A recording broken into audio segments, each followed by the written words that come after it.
The dust kicked up by the government wagon settled slowly in the Arizona heat as it disappeared down the winding road, leaving behind a young woman who stood defiantly in the courtyard of the Whitmore Ranch. Kaya Blackhorse was 18 years old, with obsidian hair that fell in a thick braid down her back and dark eyes that burned with a fire that no amount of forced civilization had been able to extinguish. "Well, there she is," muttered Mrs. Whitmore to her husband, speaking as if Kaya couldn't understand every word. "The Apache girl, they say, is impossible to tame. 3 families have sent her back to the Indian school already." Kaya's jaw tightened, but she said nothing.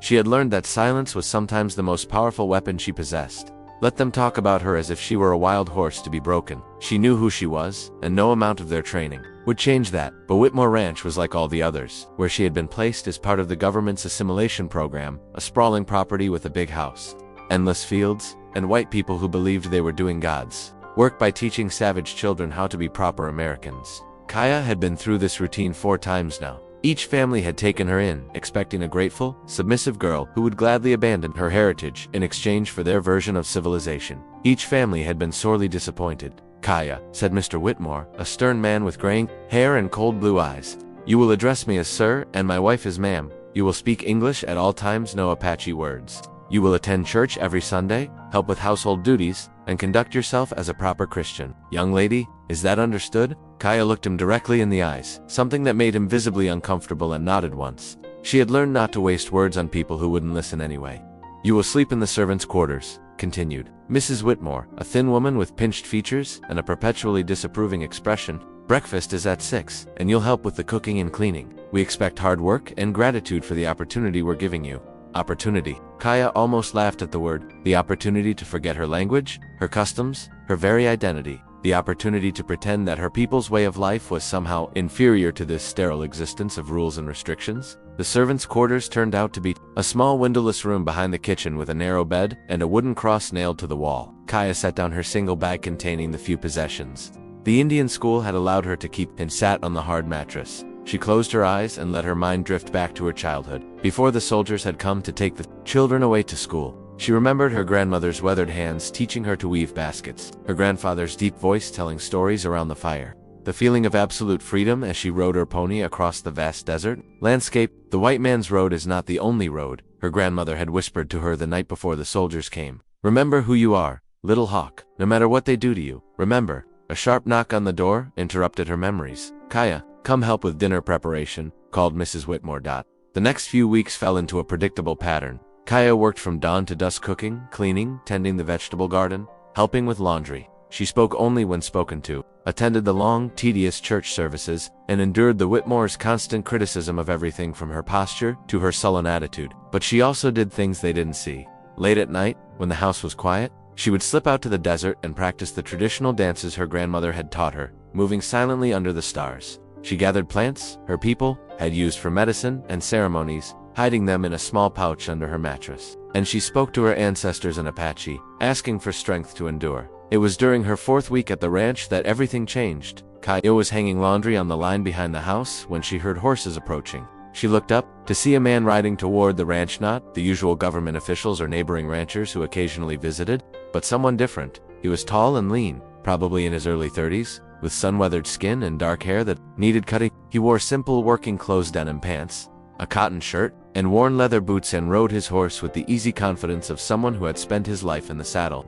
But it was his eyes that caught Kaya's attention. They were green as sage-grass and held a depth of understanding that she hadn't seen in any white man's face before. "Afternoon," he called to Mr. Whitmore, who had come out of the house at the sound of hooves. "I'm looking for day workers. Heard you might have someone available." "Well, I don't know about that," Mr. Whitmore replied, his tone immediately suspicious. "What kind of work?" "Roundup season's coming. I need help with the cattle, mending fences, general ranch work. Pays fair $2 a day plus meals." Kaya continued hanging clothes, but she was listening intently. Something about this stranger was different from the other white men she had encountered. "I might have someone," Mr. Whitmore said slowly, "though I should warn you, she's difficult. Apache girl, part of the assimilation program. She's strong enough for the work, but she has an attitude problem." The stranger's eyes found Kaya across the yard, and she felt something shift in the air between them. He studied her for a long moment, not with the dismissive glance most white people gave her, but with genuine interest. "What's her name?" he asked Kaya. "But she answers to whatever you call her." "I prefer to call people by their actual names," the stranger said, and Kaya detected a slight edge in his voice. Kaya, would you be interested in ranch work? It's hard labor, but honest. Kaya was so surprised at being addressed directly that she almost dropped the sheet she was holding. No white person had ever asked her what she wanted before. Double quotes, she began, then caught herself. She looked at Mr. Whitmore, who was frowning at her. She doesn't get to choose, Mr. Whitmore said firmly. If you want to hire her, that's between you and me.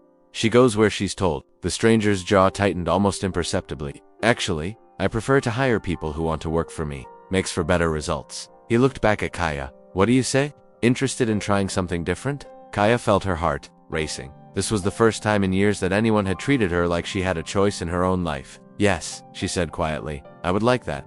Good. I'm Ethan Cole. I have a ranch about 10 miles north of here. You can start Monday, if that works for you. Now wait just a minute, Mr. Whitmore interjected. She's assigned to us by the Indian Agency. We're responsible for her education and moral development. I can't just let her go work for some stranger. The way I understand it, Ethan said calmly, the program is supposed to teach useful skills and work habits. Ranch work seems to fit that description, and she'll be back here every evening so her moral development can continue under your guidance. Mr. Whitmore looked like he wanted to argue further, but the prospect of earning money from Kaya's labor while not having to supervise her all day was clearly appealing. Fine, but if she causes any trouble, she comes right back here, and you're responsible for getting her to and from work. Understood. Ethan touched the brim of his hat. I'll pick her up Monday morning at sunrise. As he rode away, Kaya felt something she hadn't experienced in years. Hope. That weekend seemed to drag on forever. Mrs. Whitmore made several pointed comments about Indians who think they're too good for honest domestic work, and Mr. Whitmore warned her repeatedly about the consequences of disappointing her new employer. But Kaya barely heard them. For the first time since being taken from her family, she felt like she might have found someone who saw her as a person rather than a problem to be solved. Monday morning came with a spectacular sunrise that painted the desert in shades of gold and crimson. Kaya was waiting outside with her few belongings when Ethan arrived, leading a second horse. Morning, Kaya, he said with a nod, ready for a new adventure. She looked at the horse's sturdy paint mare with intelligent eyes and felt a surge of excitement. It had been years since she had been allowed to ride. This is Sage, Ethan said, noticing her interest. She'll be your horse while you're working for me. Hope you remember how to ride. Kaya couldn't help but smile, the first genuine smile she had worn in months. I remember. She swung into the saddle with practiced ease, and Ethan nodded approvingly. I thought you might. Let's go. As they rode away from the Whitmore ranch, Kaya felt the wind in her face and the familiar rhythm of the horse beneath her, and for the first time in years, she felt truly free. Tell me about yourself, Ethan said as they rode. What do you like to do? What are you good at? The questions caught Kaya off guard. What do you mean? I mean, what interests you? What makes you happy? What are your strengths? Kaya was quiet for a long moment, trying to remember the last time anyone had cared about her interests or happiness. I like working with animals, she said finally. And I'm good with plants, knowing which ones are useful for medicine or food. That's valuable knowledge. What else? I can track animals, predict weather changes, find water in the desert. She paused, then added more quietly, but they say those are savage skills that I should forget. Ethan's expression darkened. They're wrong. Those are survival skills that most people have forgotten. They could mean the difference between life and death out here. They rode in comfortable silence for a while, and Kaya found herself studying her new employer. There was something different about him, a respect for the land and its ways that she hadn't seen in other white men. Can I ask you something? She said finally. Of course. Why did you ask me what I wanted? No one has ever done that before. Ethan was quiet for a moment, considering his answer. Because I believe people work better when they have a choice in their lives. And because I've seen what happens when people are forced to be something they're not. It never ends well. There was something in his tone that suggested he spoke from personal experience. But Kaya didn't press him for details. The Cole Ranch appeared ahead of them as they crested a small hill. It was smaller than the Whitmore place, but somehow more welcoming. The buildings were well maintained but not ostentatious, and the whole property had a feeling of being lived in rather than just owned. It's not much, Ethan said, but it's home. My father started this place 30 years ago, and I've been trying to keep it going since he died. It's beautiful, Kaya said, and meant it. There was something about the ranch that felt right to hers, if it belonged to the land rather than imposing itself upon it. Come on, I'll show you around and introduce you to the work. The next few hours were unlike anything Kaya had experienced since being taken from her family. Ethan treated her as an equal partner, explaining the work that needed to be done and asking for her input on the best approaches. He showed her the cattle that needed to be moved to new pasture, the fences that needed mending, and the horses that needed training. I've been trying to break that one for months, he said, pointing to a beautiful but skittish Mustang in the corral. But he's too smart for traditional methods. I think he needs someone who understands his language. Kaya studied the horse, magnificent bay stallion with fire in his eyes and scars on his legs that spoke of a hard life in the wild. He's not meant to be broken. she said quietly. He's meant to be partnered with. What do you mean? In my people's way. We don't break horses, we earn their trust. Show them that working together benefits both of us. It takes longer, but the result is a true partnership instead of submission. Ethan looked at her with new interest. Would you be willing to try? I've been thinking about selling him because I can't make any progress, but I hate to give up on him. I would like to try. Good, but first, let's get you settled with the regular work. I don't want to overwhelm you on your first day. They spent the rest of the morning mending fences, and Kaya was impressed by how Ethan worked alongside her, rather than simply giving orders. He asked her opinion on the best placement for posts, listened when she pointed out potential problems, and treated her suggestions with respect. At midday, they stopped for lunch under the shade of a large cottonwood tree. Ethan had packed sandwiches and water, and they ate in comfortable silence while watching the cattle graze in the distance. Can I ask you something personal? Ethan said eventually. Got Kaya tensed slightly. What? How long have you been in the assimilation program? 7 years, she said quietly. Since I was 11. Do you ever see your family? The question hit her like a physical blow. No. They said it would interfere with my education. I don't even know if they're still alive. Ethan was quiet for a long moment. I'm sorry. That must be incredibly difficult. It is what it is. Kaya said, using the phrase she had learned to deflect sympathy that felt too dangerous to accept. No, it's not, Ethan said firmly. It's wrong. No child should be separated from their family like that. Kaya looked at him in surprise. It was the first time any white person had acknowledged that the program might be harmful rather than beneficial. Why? Do you care? She asked. Because I know what it's like to lose family. My mother died when I was 12, and my father never recovered from it. He spent the rest of his life angry at the world, and that anger poisoned everything around him. Ethan picked up a small stone and threw it toward the creek. I learned that grief and loss can either make you bitter or make you more compassionate. I try to choose compassion. They worked together for the rest of the afternoon, and Kaya found herself relaxing in a way she hadn't in years. Ethan didn't try to change her or correct her savage ways. Instead, he seemed genuinely interested in learning from her knowledge and experience. As the sun began to set, painting the sky in brilliant shades of orange and purple, Ethan saddled the horses for the ride back to the Whitmore Ranch. Same time tomorrow? He asked as they prepared to leave. Yes, Kaya said, then hesitated. Ethan, yeah, thank you for treating me like a person. His expression grew serious. Kaya, you are a person. You're a strong, intelligent, capable person with valuable skills and knowledge. Don't let anyone convince you otherwise. As they rode back toward the Whitmore Ranch, Kaya felt something stirring inside her that she had thought was dead, a sense of her own worth, her own power.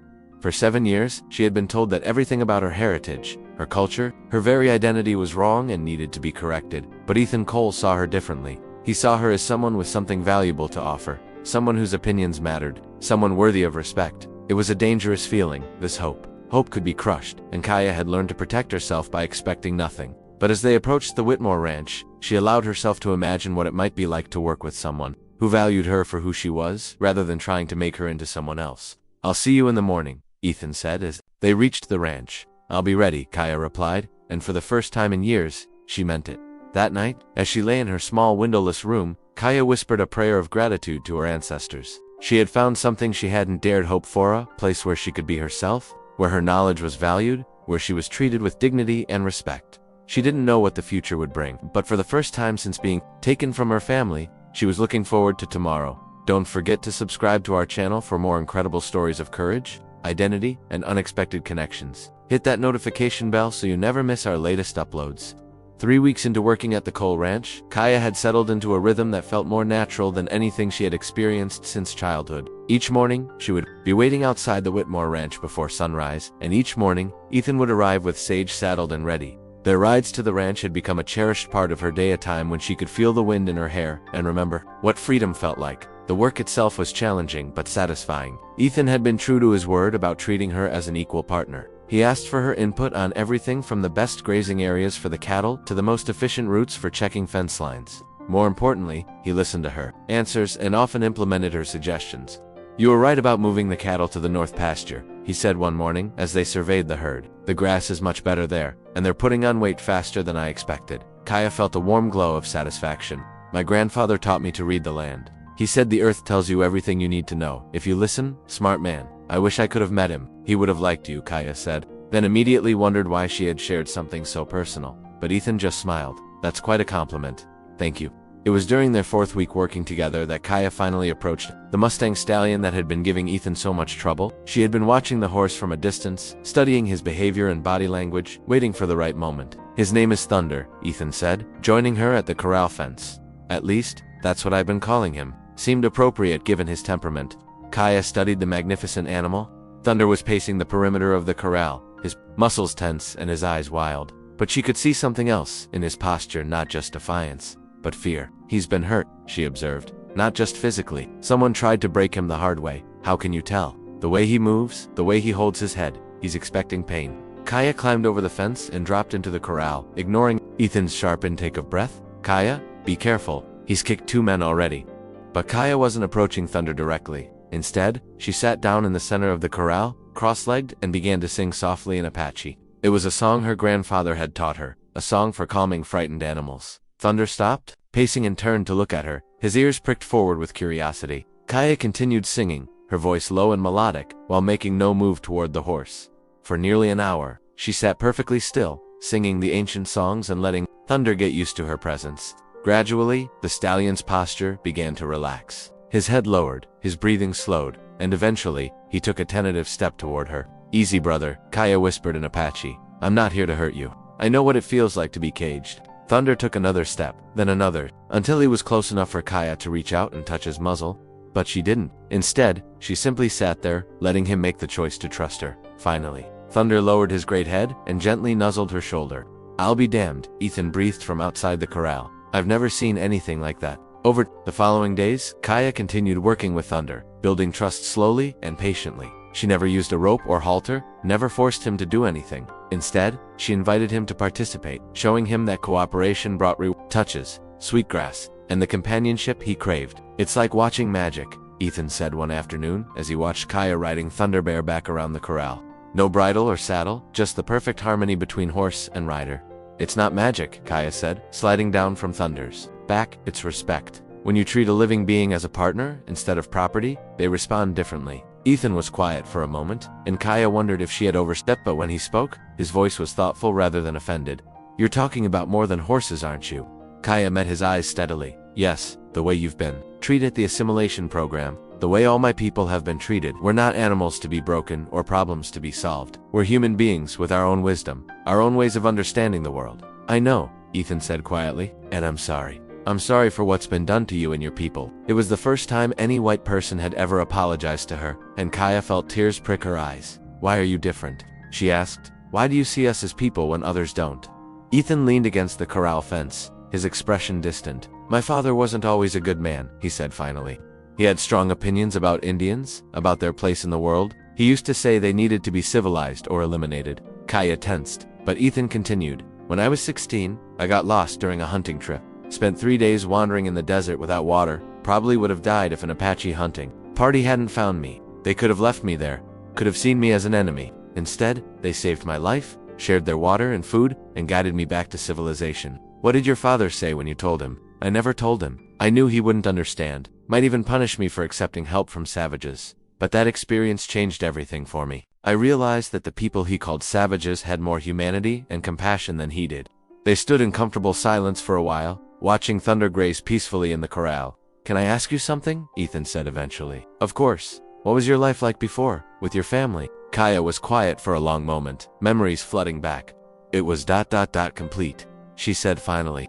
I had a place, a purpose, people who loved me for who I was. My grandmother taught me about plants and healing. My grandfather taught me about animals and the land. I was learning to be a woman in my culture, learning the songs and stories that connected me to all the generations before me. Do you remember much of your language? Every word, Kaya said fiercely. They tried to beat it out of us at the school, but I never forgot. I speak to my ancestors every night, keep the words alive in my heart. Would you teach me some words?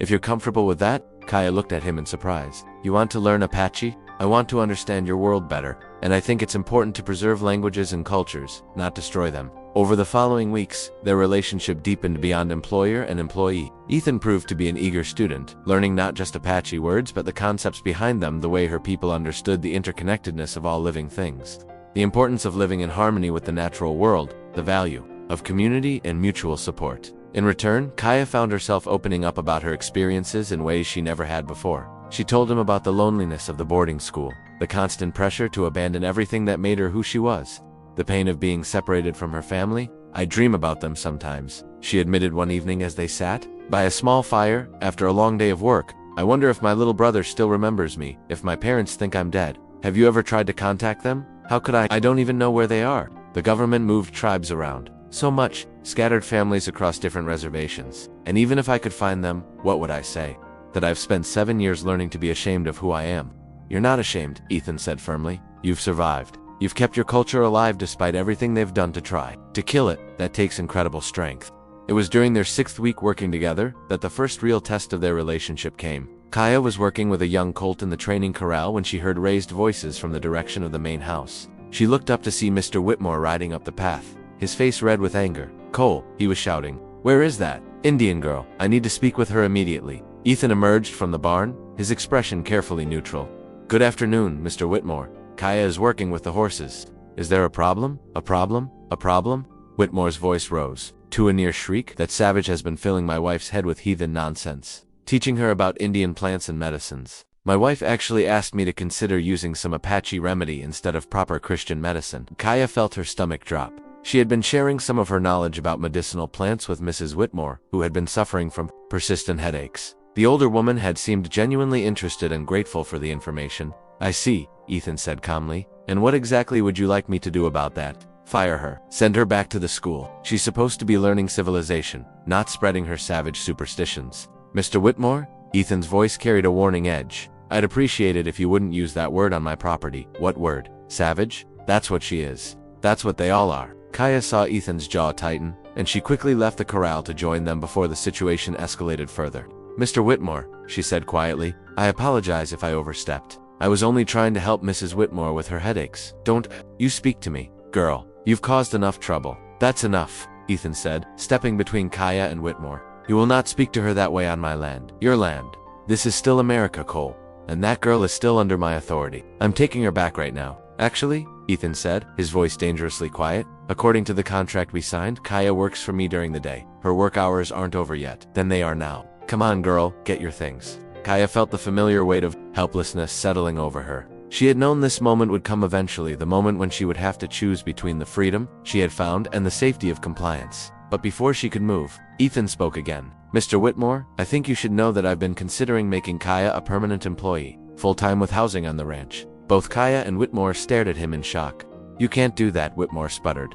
"She's assigned to me by the Indian Agency. The Indian Agency's goal is to teach useful skills and prepare students for productive lives," Ethan replied calmly. "I'd say Kaya has learned those skills quite well. She's an excellent worker, and I'm prepared to offer her permanent employment with fair wages and proper housing. But she's supposed to be learning to be a proper Christian woman. She's learning to be a productive member of society, which I believe was the actual goal. Unless you're suggesting that ranch work isn't respectable employment." Whitmore's face was turning an alarming shade of purple. "This is outrageous. I'll report this to the authorities." "You're welcome to do that," Ethan said. "I'm sure they'll be interested to hear about your concerns. In the meantime, Kaya still has work to finish here today." Whitmore glared at both of them for a long moment, then wheeled his horse around and rode off, muttering threats and curses. When he was gone, Kaya turned to Ethan with wide eyes. "Did you mean that? About the permanent job?" "Every word, if you want it. But why? You barely know me, and now you've made an enemy of the Whitmores and possibly the Indian Agency." Ethan was quiet for a moment, studying her face. "Because you deserve better than what they're offering you. Because your knowledge and skills are valuable, and because," he paused, seeming to struggle with his words, "because I've come to care about what happens to you." Kaya felt her heart skip a beat. "Care about me? Yes, more than I probably should, given the circumstances." They stood looking at each other in the fading afternoon light, and Kaya felt something shift between them, a recognition of feelings that had been growing for weeks, but had remained unspoken. "Ethan," she said softly, "I care about you too, but you know this is impossible. I'm Apache, you're white. I'm supposed to be learning to be civilized, and you're supposed to be helping with that. If people find out, let them find out," Ethan said, stepping closer to her. "I'm tired of living by other people's rules about who I can care about and why. It's not that simple. You could lose everything, your ranch, your reputation, your place in the community. And what about you? What do you have to lose?" Kaya thought about it. "Everything I've gained here. This job, this freedom, this feeling of being valued for who I am instead of who they want me to become."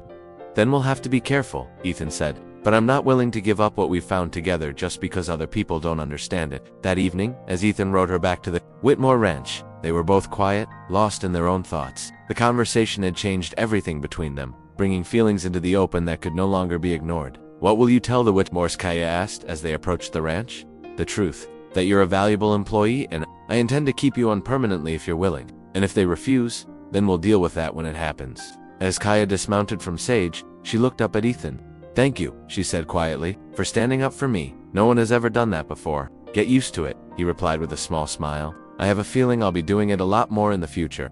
That night, Kaya lay awake in her small room, staring at the wooden cross on the wall and thinking about the choice that lay before her. She could continue as she had been, accepting the limitations placed on her life, grateful for the small freedoms she had been allowed. Or she could take a leap of faith and trust that Ethan Cole meant what he said, that he valued her for who she was, that he was willing to fight for their right to choose their own path. It was a dangerous choice. Love always was, especially love that crossed the boundaries society had drawn. But as she drifted off to sleep, Kaya found herself thinking not about the risks, but about the possibility of a life where she could be fully herself, where her heritage was honored rather than hidden, where she was loved not despite who she was, but because of it. Tomorrow would bring new challenges, new obstacles to overcome. But for the first time since being taken from her family, Kaya felt like she had something worth fighting for. If you're loving this incredible story of courage and forbidden love, make sure to subscribe and hit that notification bell. Share this video with someone who believes in the power of standing up for what's right. More amazing stories coming your way. The confrontation Kaya had been dreading came 3 days later in the form of a quiet conversation with Mrs. Whitmore that would change everything. Kaya was preparing breakfast when the older woman entered, moving slowly and holding her head as if in pain. Mrs. Whitmore, Kaya said, setting down her mixing bowl. Are you feeling unwell? It's my head again, Mrs. Whitmore admitted, sinking into a chair. The headaches have been getting worse since my husband forbade me from using that remedy you suggested. I'm sorry. I didn't mean to cause trouble between you and your husband. You didn't cause anything, Mrs. Whitmore said firmly. That tea you made me was the first time in months that I felt truly well. But Harold says it's devil's medicine. Before Kaya could respond, they heard multiple horses approaching. Through the window, they saw Mr. Whitmore riding up with 2 other men in a government uniform and another in a dark suit. Oh dear, Mrs. Whitmore murmured. Harold's brought the Indian agent Kaya. Mr. Whitmore's voice boomed. Come out here immediately. Mrs. Whitmore squeezed Kaya's hand. Remember, you have choices, even if they don't want you to know it. Outside, the Indian agent was consulting a file. Kaya Blackhorse, age 18, 7 years in the program, multiple placement failures due to resistance to assimilation. The man in the dark suit stepped forward. I'm Superintendent Morrison from the Carlisle Indian Industrial School. We specialize in difficult cases like yours. You'll be leaving today. Kaya's heart sank. Carlisle was notorious among Indian students as the harshest of the boarding schools. Now wait just a minute, came Ethan's familiar voice as he rode up the path. This doesn't concern you, Cole, Mr. Whitmore said. Actually, it does. Kaya is my employee, and I have a legal right to be consulted. Ethan dismounted calmly. I'm prepared to offer her permanent employment with fair wages and proper housing. The goal, Superintendent Morrison said coldly, is to eliminate the Indian problem by civilizing the savage elements. This girl has failed to embrace that goal. Have you asked her what she wants? Ethan asked. What she wants is irrelevant. She's not capable of making proper decisions. I disagree, Ethan said, turning to Kaya. You're 18 years old, which makes you an adult under the law. You have the right to choose. What do you want to do? Kaya felt the weight of the moment. She thought of her grandmother's words. Remember who you are, little hawk. I choose to work for Mr. Cole, she said clearly. I choose to stay here. You don't have a choice, Morrison snapped. You're a ward of the government. Actually, came Mrs. Whitmore's voice from the house. She does have a choice. The older woman approached, carrying a leather portfolio. I've been researching the legal status of students in the program. According to these documents from the territorial courthouse, students are supposed to be released at age 18 unless they choose to remain. Kaya turned 18 3 months ago, but no one informed her of her rights. Kaya stared in shock. Is that true? Completely true. You've been a legal adult for 3 months. I've also consulted with a lawyer in Phoenix who's prepared to represent you if needed. Margaret, Mr. Whitmore exploded. What has gotten into you? A belated recognition of right and wrong, his wife replied firmly. This young woman has been treated abominably, and I won't be party to it any longer. The officials exchanged worried glances. This wasn't how they'd expected things to go. Even if that's true, Morrison said, she has no resources, nowhere to go. She has a job offer, Ethan said. Fair wages, proper housing, and the respect she deserves. And my support, Mrs. Whitmore added. I want to stay, Kaya said firmly. I want to work for Mr. Cole and live as a free person. After several more minutes of threats and arguments, it became clear the officials had no legal grounds to force Kaya to leave. They rode away making dark promises about keeping an eye on the situation. Mr. Whitmore glared at his wife. Margaret, the scandal will ruin us. Harold, she replied calmly, If standing up for what's right ruins us, then we deserve to be ruined long ago. While Ethan said to Kaya, I guess that settles it. Are you ready to start your new life? More than ready. As Kaya packed her few possessions, Mrs. Whitmore appeared with a small wooden box. This belonged to my daughter who died of fever. I think she would have liked you. Inside was a silver locket and some money. Consider it payment for all the wisdom you've shared with me. Mrs. Whitmore said. The ride to the coal ranch felt different this time, like a journey home. As the buildings came into view, Kaya felt a sense of rightness settle over her. There's a small cabin behind the main house, Ethan said. It's not much, but it's private and comfortable.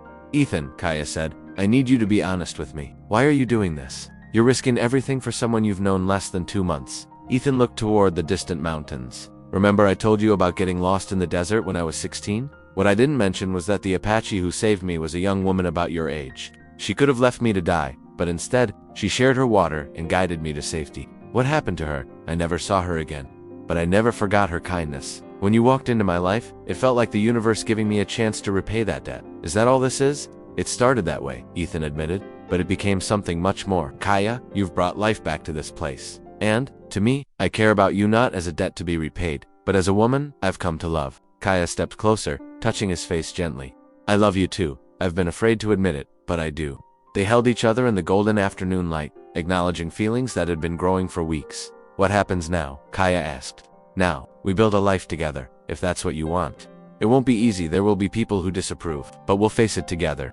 6 months later, everything had changed. The small cabin had become a comfortable home filled with Apache crafts and practical furniture. Kaya's garden flourished, providing food and medicinal plants. Thunder grazed peacefully, now fully trained, and serving as Ethan's primary riding horse.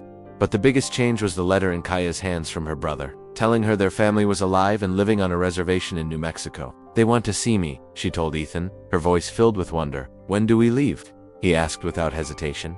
3 weeks later, they made the journey to New Mexico.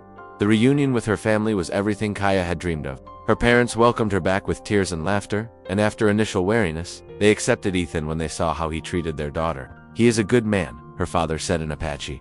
He sees you as you truly are. On the train ride, back to Arizona, Kaya reflected on her journey. Do you ever regret giving up the life you planned for this complicated one with me? Never, Ethan replied firmly. The life I had planned was empty. You changed all that. 3 months later, they were married in a ceremony that blended Apache and Christian traditions. Kaya wore a beautiful Apache wedding dress that Mrs. Whitmore had commissioned, while Ethan wore a traditional shirt made by Kaya's mother. As they kissed to seal their union, thunder pranced in the nearby corral as if celebrating too. Years later, their vision became reality. The Coal Ranch School began with 3 Apache children and grew into a thriving institution that prepared students for success in American society while celebrating their cultural heritage. Unlike traditional boarding school graduates who struggled to find their place, these students were confident in their identity and successful in their chosen paths. Look at what we've built, Kaya said one evening, watching their students perform traditional dances. When I was their age, I thought I had to choose between being Apache and being successful. Now they know they can be both. It's what you always deserved, Ethan replied, the chance to be fully yourself while reaching for your dreams. As they sat together, Kaya reflected on her journey from a desperate young woman with nowhere to turn to a leader who had created a bridge between worlds. The Apache girl who had been told she would never obey had instead chosen to lead by example, showing that love could conquer prejudice and that staying true to oneself could inspire others to do the same. Thank you for joining us on this incredible journey. If this story touched your heart, subscribe and hit that notification bell for more inspiring tales. Share with someone who needs to remember that staying true to yourself is always right. What did you think of Kaya and Ethan's story? Let us know in the comments.